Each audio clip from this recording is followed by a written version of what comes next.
Okay, so genuine question. Have you ever been mid-prayer and realized you've been talking about yourself the whole time? I asked for a specific reason. Bear with me.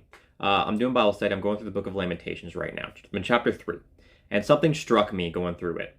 So there's a weird, not weird, but intentional shift in verse 18 to 21. And I noticed this right away. I was like, well, this feels like this whole thing changed. Basically, verses 1 to 18, Jeremiah doesn't even say the Lord's name. Like, he doesn't allude to him in any way like that. He just alludes to almost him as like an adversary, which is interesting on its own. It has its own theological connotations. But in verse 18 is the first time he actually uses the Lord's name. And then you notice a direct shift.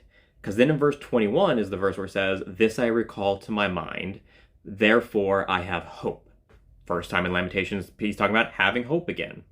So something shifts here where he focus is redirected back to God, and it starts veering more towards worship again.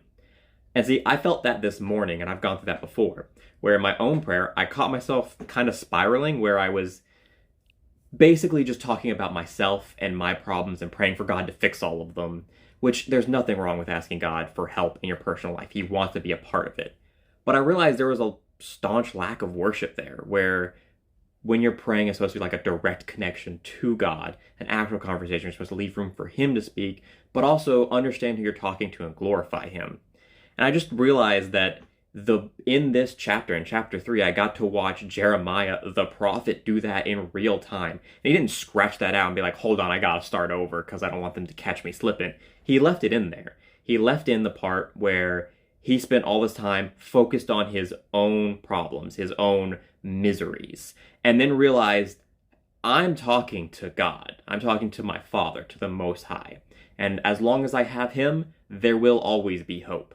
And so just that shift there I found very personal because like I said, I went through that this morning where I realized partway through my prayer, hey, let's focus up on what's actually important here. As long as my eyes are trained on Him and I'm focused on Him, the rest will fall into place. Doesn't mean it'll be easy. Doesn't mean I'll enjoy it. Doesn't mean it's going to be a cakewalk and I get to own $1 million house or anything like that. But it means my eyes are focused in the right place. And through that, God will plant my feet in the right place, have me walk in the right direction. So I just thought that was interesting. That's what I got out of that. There's a lot more to unpack there. I did a lot more study on what other people have gotten out of those chapters, or well, that chapter specifically. A lot to unpack. I recommend you look at it yourself, but that's what I got.